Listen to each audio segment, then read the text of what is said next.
Good morning students, this is Riya Raheja and I am here to teach you English grammar as well as English literature. Today we will start a topic of English grammar. We do a lot of actions in our life.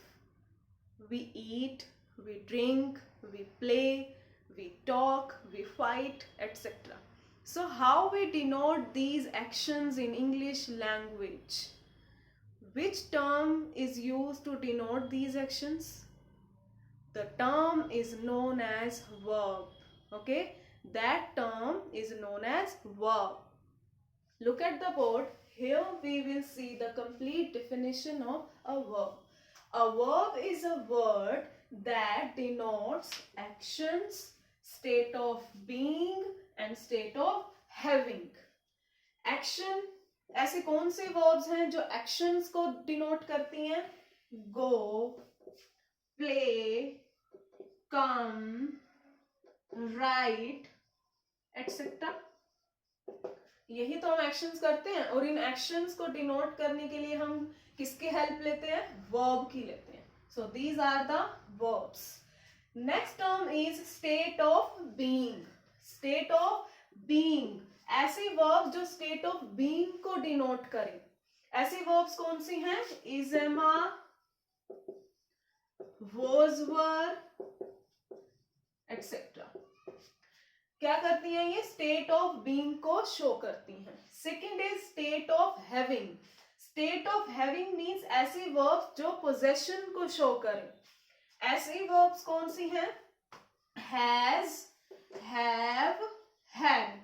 So these verbs denote state of having. तो हमने इस पूरी definition में क्या clear किया है कि verb सिर्फ एक्शन को ही डिनोट नहीं करती है, स्टेट ऑफ बीइंग को भी and state of having. Again हम इस डेफिनेशन को रिपीट करेंगे. A verb is a word that denote actions, state of being and state of having. Okay, now like other part of speech, verb को भी हम कुछ कैटेगरीज में बांट सकते हैं. वर्ब को भी हम कैटेगरीज में बांट सकते हैं. कितनी कैटेगरीज में? Verbs are divided into two parts. Okay, verbs are divided into two parts. First is finite verbs. Second is non finite verbs. First is finite verbs and second is non-finite verbs. Let us discuss this term finite verbs. Finite verbs वो verbs होती हैं जिनमें क्या होता है? Change. Okay, change हो जाती हैं जो verbs. Okay, finite verbs are those verbs that change according to tenses. Okay, first one is tenses, second one is persons. persons कौन से? जो एक्शन कर रहे हैं, या फिर हम इनको क्या कह सकते हैं? Subject in a sentence. Okay, third is number of person. Third is number of persons, कि कितने पर्सन्स हैं जो एक्शन कर रहे हैं. ठीक है. So finite verbs are those verbs that change, जो चेंज होती हैं according to these three points. Okay, first is tenses, second is persons या जिनको हम कहेंगे subject, third is number of persons. अब टेंसेस कौन से? हमने पढ़े हुए हैं. टेंसेस कितने तरह के होते हैं? तीन तरह के. प्रेजेंट टेंस, पास्ट टेंस और फ्यूचर टेंस. मतलब इन तीन टेंसेस के अकॉर्डिंग जो फाइनाइट वर्ब्स हैं वो चेंज होंगी. पर्सन्स या फिर सब्जेक्ट. ठीक है, कोई नेम हो सकता है सब्जेक्ट, आई, वी. ठीक है. नंबर ऑफ पर्सन्स यानी सिंगुलर है या प्लूरल है. Clear? So finite verbs are those verbs that change according to tenses, person or subject, number of persons. Clear? Next हम इसके examples करेंगे. इसको भी हम हटा देते हैं. फर्स्टली हम फाइनाइट वर्ब के एग्जाम्पल करेंगे. First example, I live in Germany. I live in Germany. Second is he lives in Germany. Second sentence is he lives in Germany. Third sentence is they lived in Germany. They lived in Germany. मैंने यहाँ पर 3 sentences लिखे हैं जिसके according हम देखेंगे कि finite verbs कैसे चेंज होती हैं. सबसे पहले हम इन तीनों सेंटेंसेस में फाइंड आउट करेंगे कि वर्ब क्या है. ठीक है, I live in Germany. Look at the first sentence, I live in Germany. इस सेंटेंस में वर्ब क्या है? लिव. क्या है? लिव. सेकेंड सेंटेंस में वर्ब कहाँ है? लिव्स. ओके. थर्ड सेंटेंस में वर्ब लिव्ड. ओके. बट अब प्रॉब्लम क्या है कि तीनों सेंटेंस में क्या है? वर्ब्स चेंज हुई हैं. ठीक है, फर्स्ट सेंटेंस में लिव, सेकेंड सेंटेंस में लिव्स एंड थर्ड सेंटेंस में लिव्ड. ऐसा क्यों? देखते हैं. फर्स्ट सेंटेंस और सेकेंड सेंटेंस में सबसे पहले हम कॉन्सेंट्रेट कर रहे हैं. ठीक है, आई लगा तो लिव, ही के साथ लिव्स. सबसे पहले हम अपना पहला पॉइंट उठाएंगे टेंसेस का. ये जो तो ये जो दो सेंटेंसेस हैं उनमें हम कौन सा टेंस यूज कर रहे हैं? Simple present tense. यस, कौन सा? Simple present tense. ऐसा क्यों? क्योंकि हमने यहाँ क्या लगाया है? V1. हमने यहाँ क्या लगाया है? V1 plus S. सो हमें अच्छे से पता है कि जिन सेंटेंस में subject plus V1 plus object use होता है, that tense is called simple present tense. Okay. अब यहाँ पर दोनों में ही सिंपल प्रेजेंट टेंस है. ठीक है, ये तो कंडीशन क्या हो गई हमारी? अभी पेंडिंग है. नेक्स्ट देख रहे हैं पर्सन्स और सब्जेक्ट. फर्स्ट मैंने सब्जेक्ट देखा अपना सेंटेंस में तो आई है, सेकंड में ही है. दैट मीन सब्जेक्ट चेंज हुआ तो हमारे वर्ब्स भी क्या हो रही हैं? चेंज हो रही हैं. यहां मैं V1 यूज कर रही हूं, यहां मैं V1 के साथ S यूज कर रही हूं. ठीक है, तो हमने पढ़ा ही है. ठीक है, कि आई हो तो V1 आएगा, ही होगा तो V1 प्लस S और ES आएगा इन सिंपल प्रेजेंट टेंस. सो हमारा यहाँ पर चेंज किस वजह से आया है? सब्जेक्ट की वजह से. ओके. जरूरी नहीं है कि तीनों ही जब फुलफिल हो तभी हम फाइनाइट वर्ब कहेंगे. नहीं, तीनों में से अगर कोई एक कंडीशन फुलफिल हो रही है, that is why it is called finite verb. Okay. Now अब यहाँ पर चेंज हो गया. अभी हम थर्ड पर आएंगे. थर्ड में तो देखो यहाँ पर V2 है, थर्ड में तो टेंस ही चेंज हो रहा है. ये कौन सा है टेंस?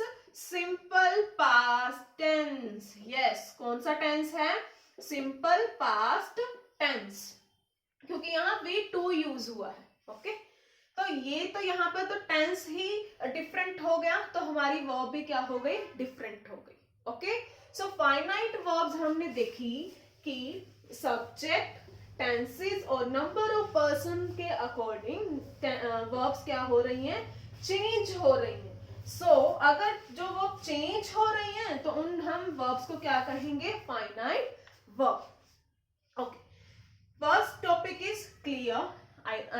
मतलब कि first type of verb is clear. Next is non finite verb.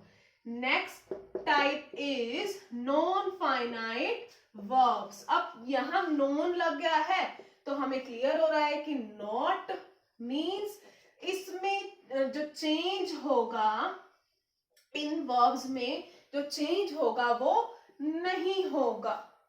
ठीक है, इन वर्ब्स में चेंज नहीं होगा. यही डिफरेंस है फाइनाइट और नॉन फाइनाइट वर्ब्स में.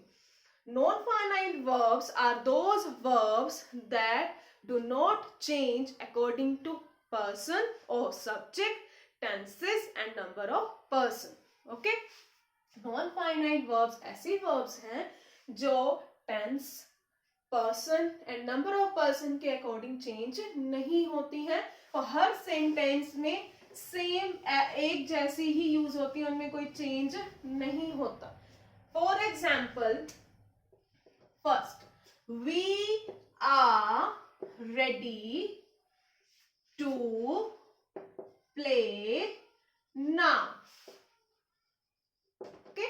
Second sentence is I don't drink boiled water.